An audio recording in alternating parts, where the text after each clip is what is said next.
Welcome to the inter-regional debates of the Great Debaters Contest. I am your host, Mariam Bishar. And I am Austin Nyambok. Today's motion is a very difficult and complex one that touches on our African nature. We are asking if we should alleviate labor laws in order to allow free movement and help alleviate poverty in Africa. The teams that are here to do this motion justice have only the best wishes for each other. Proposing we have Kahuhia Girls High School, opposing we have Light Academy. So, may the best team win.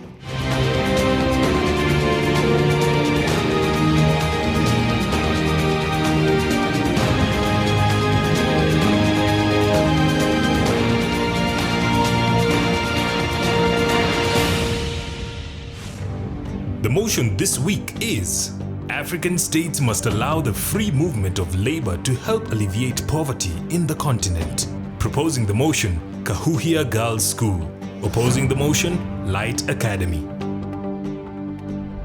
Each contestant has 3 minutes to make their submissions. The audience also gets a chance to put their questions to each team. Each side will have an additional 1 minute to make a final statement. The judge's decision is final. The winning school will get an ICT chill-out zone with the widescreen TV, computers, webcams, and internet connection. The teacher from the winning school gets 100,000 shillings courtesy of Chase Bank. The winning students each get a tablet courtesy of Safaricom, a gift hamper from Unilever, and a gift hamper from mimi.co.ke. And together they all win the title, The Great Debaters. May the best school win. The first proposer, you have the stage, 3 minutes. From the unbeatable Kahuhia Girls High School is me, Diana Esther Wamboi, impassioned to propose the motion that states that African states must allow free movement of labor to help alleviate poverty in the continent. Free movement of labor is the movement of people from one state to the other where they can stay and work without discrimination. Poverty, on the other hand, is lack of basic needs. Now, it's sad that 38% of the world's poor come from Africa. And being an African, I can attest to the fact that we have tried to reduce these standards. We have improved on our farming, we have improved our education sector, and we have also improved the health sector. But still, we wallow in poverty. Don't you be disillusioned, fellow Africans, because there is hope if we allow free movement of labor. Because one, free movement of labor improves or encourages foreign investment. Where a laborer moves from one country to the other, they may find a market niche and undertake to fill that particular niche. When they do so, they may create an industry that will create employment opportunities for the people. With employment comes income. With income comes raised standards of living. With raised standards of living comes alleviated poverty. There we are, home and dry. Then again, it helps in repatriation of finances back to the home country. When one moves to the other country to work there, a certain percentage is taken back to their home countries, and the government in that home country undertakes to use those funds to provide essential services for the countrymen. Services like education, that is free education like we have in Kenya, free maternal health care, and more. These services help or bring about better standards of living, standards that alleviate poverty. And there is more with free movement of labor. We get new ideas that help us grow. We may be a poor country, but with new ideas from other people, we get to grow. Maybe they've been there, they've had those problems, they've solved them, and they can give us solutions to our problems. Africans, we do not have to be afraid of letting people help us. When we share our problems with others, we always say that a problem shared is a problem half solved. Let us not be afraid. Let's let these people come and help us. Lighting the other person's candle doesn't make the room darker, but it brings more light. Let us be open. Let's open our doors. Because we are where we are today, because we have slammed our doors. We have slammed our doors to new ideas. We've slammed our doors to help. We've slammed our doors to ideas that can bring us out of poverty, that can bring us out of darkness. So let's embrace this, because free movement of labor is our jar of milk. Let's take it. Thank you.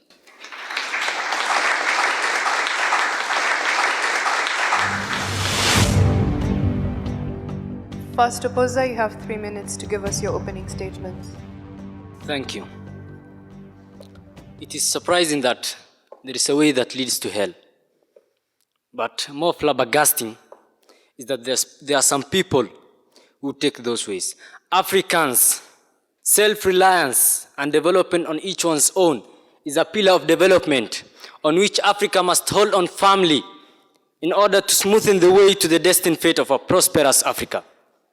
That's why I'm here, an African by blood, another graceful product of Light Academy, Ahmed Mohamed Abdullahi, firmly opposing this motion that says African states should allow free movement of labor in order to help alleviate poverty in the continent. Some of you may wonder why I'm opposing this motion. Here are my points. Number one, free movement of labor will lead to relaxity of our border securities, and that will threaten our national security. I don't need to tell you that Kenya is suffering from that problem. Majority of the Boko Haram fighters in Nigeria come from Chad and Mali. Why? Because the border security policies have been relaxed by the countries in order to allow free movement of workers. HIV and AIDS is another example of diseases that spread in the continent due to free movement of labor, because those policies are not restricted at all. I forgot to correct my worthy opponent that she said free movement of labor is the movement of people to reside somewhere else. She didn't mention due to or maybe for the cause of seeking employment or job. Free movement of labor means movement of people to other regions in search of employment. The economist Leo Tolstoy once said that the essence of slavery is taking the product of others by force. We are experiencing modern slavery in the form of human trafficking. The Trafficking in Persons Organization, TIP, based in Washington, D.C., stated that Kenya, Rwanda, Burundi, Uganda, and Tanzania are on the watch list of human trafficking. They act as a source and destination of people who have been trafficked illegally against their will. I also don't need to tell you that those 5 countries are the ones who allowed free movement of labor through the EAC, East African Community Common Market Protocol, which came to force in July 2010. At last, for those who can discern, every moving worker is another added kilogram to an already capsizing boat. A question, it goes to you. Do you really wish to drown? Thanks.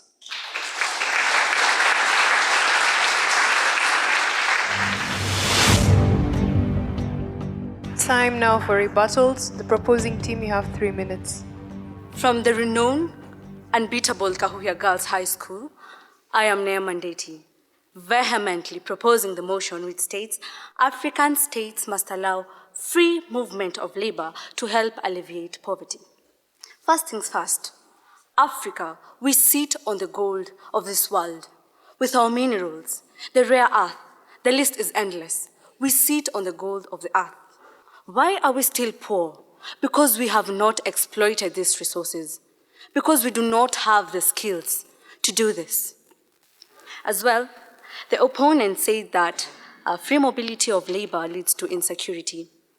But I believe we have border checks. And this is to help curb insecurity. As well, our opponents talked about HIV and AIDS. I believe, strongly believe, it all depends on your moral standards. If your moral standards are high, then that means no to HIV and AIDS. Mobility of labor increases specialization. Specialization sparks up invention and innovation. Invention and innovation leads to better productivity. With high productivity, better quality goods are produced. With better quality goods, we raise our living standards. And as my colleague says, we're home and dry, we alleviate poverty. Again, mobility of labor leads to creation of wealth of expertise. I'll take an example of our country, Kenya. When we were constructing the Thika superhighway, we imported expatriates from China, who not only gave us their expertise, but as well provided employment for our workforce. Creation of employment raises the standards of living of citizens of Kenya. And with that, we alleviate poverty. Again, mobility of labor increases better international relations. Africa as a state has come up with foundations like the EAC, COMESA, IGAD, ECOWAS, and the like. And these foundations, they strive to allow free mobility of labor by giving us common markets, they're striving to bring a common currency, to remove the border checks and allow mobility of labor. Now with this, we'll be able to import exchange of ideas. And when we get these expatriates, they give us the ideas, we are able to get ways to curb issues affecting us. With exchange of ideas, we will no longer talk of flooding. We will no longer talk of droughts. These issues will be bygones. With that, we will manage to improve our economic status. Well, ladies and gentlemen, Kenyans and my fellow Africans, we all feel this itch, the itch of living in inadequacy, the itch of poverty. Well, we can scratch this itch by allowing free mobility of labor. Thank you.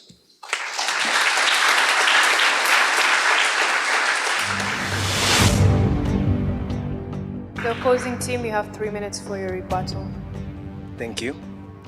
As the old adage goes, when things fall apart, it's never a crime to try and seek them elsewhere. I will agree with the proposers. But Thomas Carlyle once stated that every noble work is at first impossible. And that's why I, Salif Nyambok from Light Academy, in all its grace, come here to firmly oppose this motion. I'd first want to touch on a few issues that have been put across by my fellow colleagues on the other side. First of all, the first proposer said that it will help in bringing returns back to the home country. Sure, it brings back a certain percentage, but how much? I'm sure this percentage is even less than 10% if they would have stayed and worked here and brought the profits directly. Again, you said it brings new ideas. What I know for a fact is that we in Africa are not all that different. We all go through the same problems each and every country, time and again. It's like history is just repeating itself all over the books. Again, the second proposal said that there will be border checks to ensure that the security of the countries that are experiencing this movement of labor will be safeguarded. But then again, she went to contradict herself and say that COMESA and EAC are working on removing the border checks. If you want to remove the border checks that are supposed to bring the security, what exactly are you telling us? First, let me go to my points. Brain drain. A problem that has affected Africa since time immemorial, I can say. Since the days of slavery, till now, when they take our people, they use them in their factories and benefit from their expertise. First of all, we have countries that are usually sources of labor but are never destinations. An example of Uganda in the early 1970s, which was losing labor to Kenya, but Kenya never lost any labor to Uganda. This was one of the major reasons that led to the collapse of the EAC back then. As well, we have the unnecessary competition for resources. Why so? Because when people come in, it's obvious that when you see something good happening, you will follow it. And when you follow it, there's saturation. With saturation, explosion. And with that explosion, this is something that even David Cameron, the current Prime Minister of the UK, is fearing because labor movement has been allowed in the EU that is affecting his country. Again, we have the displacement of workers. We have when these workers move around, they displace the people in the countries that are supposed to have a lot of expertise and do a good job in their countries. Let me just conclude by saying that this movement of labor is more or less casting a shadow in a room that already has shimmering light. Thank you very much.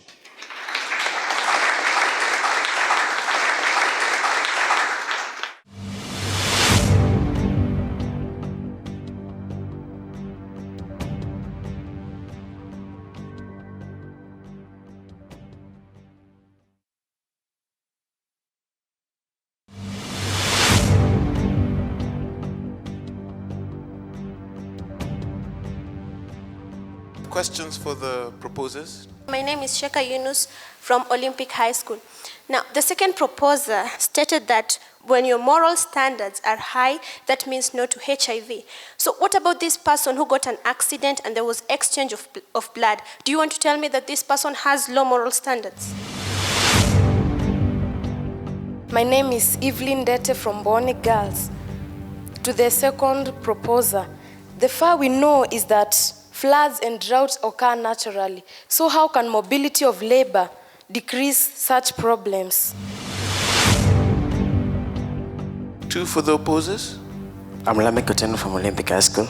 I have a question to Abdullahi. Majority of Boko Haram come from Chad and Mali. Give us the statistics that show that. My name is Derek Were from Olympic High School. The first opposer said that this will lead to increase of HIV and AIDS. Can they kindly explain where South Africa practiced xenophobia, where 63% of the population was suffering from HIV and AIDS, please? We may proceed with the third proposer. From the Kahuhia Girls High School is Wanja Shelmith Wairimo, here to propose the motion that states African states must allow the free movement of labor to help alleviate poverty in the continent. To kindly answer the queries posed, first of all, we are talking about the trafficking of labor, not the trafficking of people. And again, accidents will not be directly linked to that, because it's not necessarily linked to the fact that we're allowing the free movement of labor that will bring about the issue of accidents leading to HIV and AIDS. Well, of course, the moral standards and the acceptable culture that is being brought into our country or into our continent will help us learn. That is what we are sticking to. Again, yes, floods, drought are a natural occurrence. We agree. But when we get imported expertise, when we learn, we agree. We're not saying we do not have the skills, but why are we still wallowing in poverty? Because maybe we are not getting enough expertise, enough ideas, enough exposure. That is why when the Thika Superhighway was being constructed, the universities, to state Kenyatta University and the University of Nairobi lecturers took their students there. So immediately after the experts put up 3 boards or so, they are able to put up the 4th one. And that leaves us with knowledge, with skills. And we are able to fight poverty, to fill in the gaps that have not yet been fully filled. Again, our Honorable President Uhuru Kenyatta traveled to Nigeria and came with him experts that are going to help in building a cement factory, which is going to assist us because we are going to get more sources for this cement that we need to construct our buildings and even have urbanization and in the rural sector. That way, we help to reduce the rural to urban migration. It all links to helping our continent in alleviating poverty. Again, the East African community is already putting in the use of a common ID card to cross to countries like Tanzania. Well, there are border checks. They are improved border checks. And to correct this, we did not say that the common markets are reducing the effectiveness of the border checks. In fact, they are placing in the effectiveness. So the EAC is a good example. And also helping in that is that it all adds up to help curb imported inflation. So ladies and gentlemen, fellow Africans, let us embrace the free mobility of labor. Let us open our doors. Thank you.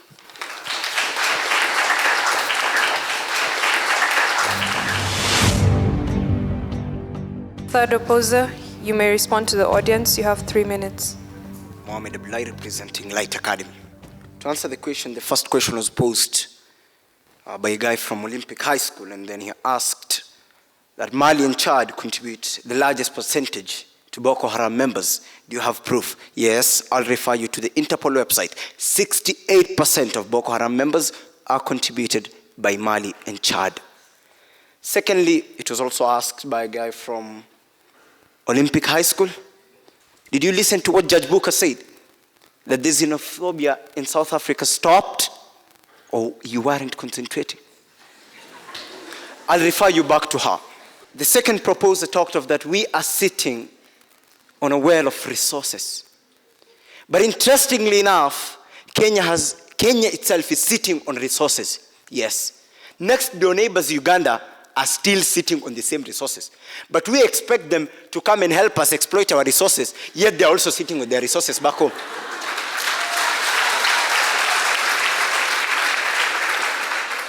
And then it kind of seems that the proposer is already on our side. She just talked of trafficking of labor. What are we talking about? What was my first opposer talking about? Trafficking of labor. This is what she came to sing here again. The same thing that we're talking about. Isn't she supporting us directly? And on to my points. Free movement of labor proves to be a challenge to our social welfare. It erodes our cultures, our morals, and our social standards. Mixing up, or what we call heterotrophia, mixing up of diverse cultures can threaten our own cultures. People from diverse backgrounds, people from diverse economical status, when they come together, what comes out most of the times is not the best thing. Secondly, most of those foreign African workers coming to work in our countries are heavily dependent on the few inefficient public utilities offered by our countries. You are from South Africa, I am from Kenya, you come back, you come to Kenya, but we all want to compete for the same hospitals because you still want to benefit. It took me 50 years, it took my late grandfather 50 years to build what we have in Kenya. But you are from South Africa expecting to compete equally with me for the same resources, inefficient resources, the same roads. That's why I talk of urbanization without industrialization. Getting it? And lastly, foreign African workers drive wages down and they increase the living costs up.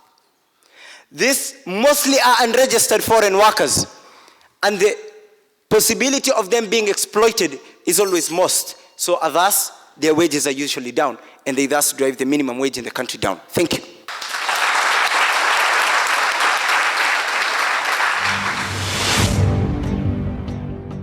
Closing statements now from the proposing team. I like the fact that the opposer agrees that we are sitting on gold. We are really sitting on gold. In Kenya, let me bring you closer home. We are sitting on 1.7 barrels of oil, niobium, geothermal power, water from Turkana, do take notice of that, rare earth that funds China's electronics industry. And why is this? Simply because we cannot exploit these minerals on our own. Simply because we fear to ask for help.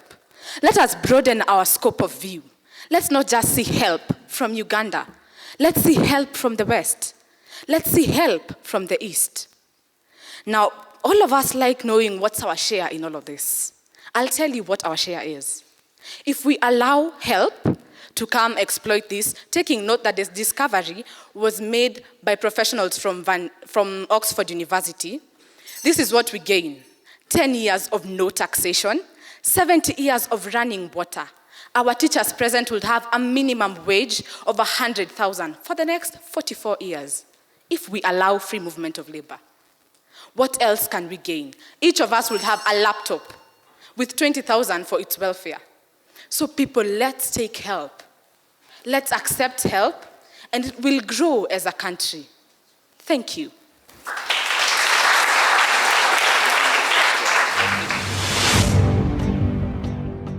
Opposing team, we also have a minute. Interestingly enough, those visions remain on paper. I'm still also waiting for the days they'll be put into action. And then she also talked of geothermal power. Kenya is one of the few countries that is currently using geothermal power. But we expect countries that have never, ever even used geothermal powers in their countries to come help us exploit the geothermal power that we are sitting on. We are sitting on, because we've already started exploiting it. And in my conclusion, postmodernism includes theories that recognize and aim to create diversity. To what extent will this heterotopia, which allows mixing of nations, is allowable at the cost of self-degradation, at the cost of self-destruction, at the cost or the risk of self-extinction? To what extent are we going to allow this totalitarian approach to labor affect our economies? Take heed of these negative effects of free movement of labor. Count with me. 1, tend our own unemployed. 2, threaten our national security. 3, compromise on our social welfare. 4, take our intelligence away through brain drain. 5, carry out modern slavery. 6, congest our markets. 7, provide unnecessary competition for the few resources. And 7, and lastly, portray us as people who do not have respect for human rights. Thank you.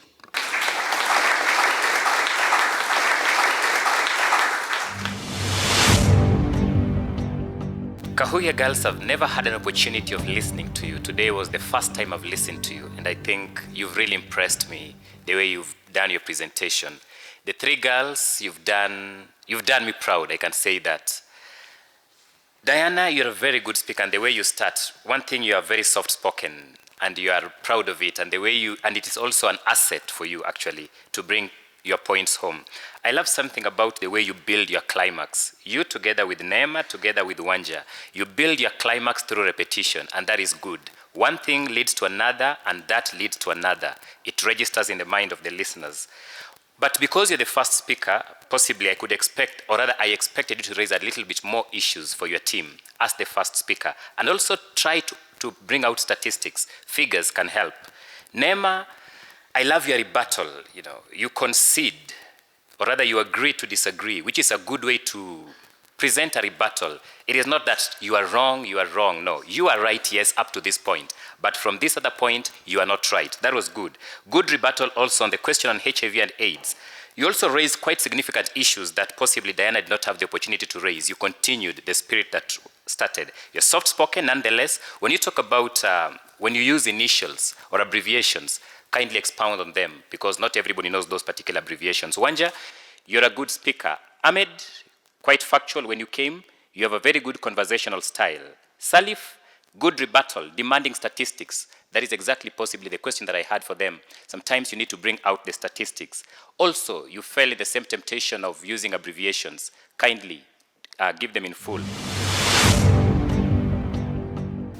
I think one of the things that I appreciate from this debate is the diversity in debating styles, and how it doesn't matter what your style is. If you are well researched and you're articulate and you are confident, then you can execute very, very well. To Light Academy, again, a brilliant performance. I think I just expected a lot more. And this is because we have listened to you before, and you've set the bar very high. And I guess sometimes when you set the bar very high, the audience has lots of expectations. And so you slightly fell short today, as far as I'm concerned. However, a brilliant performance. Ahmed, you're very articulate, and I like the fact that you have eye contact, with your audience, which is a good thing. Very, very interesting submissions there. Salif, again, a great debater, but I expected a little more having listened to you before. And I'd like you to, consider your use of time as well. Ahmed, an interesting debater back there. I think you've been very, very consistent, but one of the things that we also penalize on is time. But all the best to the two teams. To both teams, I want to say that you fairly did well in terms of your research. Diana, Esther, good mastery of topic, mastery of language as well. However, you were time bad. Nemandeti, wonderful cross-examination, good mastery of language. You're very passionate and convincing. When you come on board, you're not forceful, but you're able to deliver within the time given, and that was great. Shalmith, fairly good as well. Light Academy, Ahmed, you're a great start for your team. I think that's what I would say. Salif, good team player as well. A good ending as well in your submission. However, you were time bad. Mohammed, I think you're all-rounded. You're good in tackling of questions. Then you come over and cross-examine and you still submit within the 3 minutes. I mean, that's great. I think you, for me, you're the best in that team. And that was wonderful. I would want to commend both teams for the wonderful job and all the best to the two teams. The judges saw it fit to award Kahuhia girls with 70.4%. Please give them a round of applause.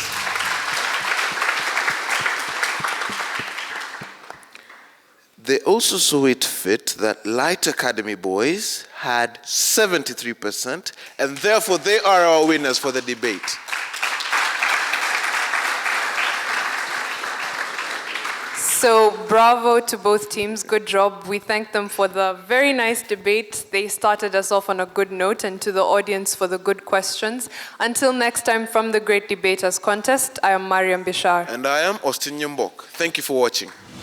The winning school will get an ICT chill-out zone with the widescreen TV, computers, webcams, and internet connection.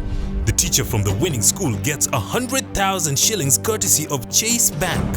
The winning students each get a tablet courtesy of Safaricom, a gift hamper from Unilever, and a gift hamper from mimi.co.ke. And together, they all win the title, The Great Debaters. May the best school win.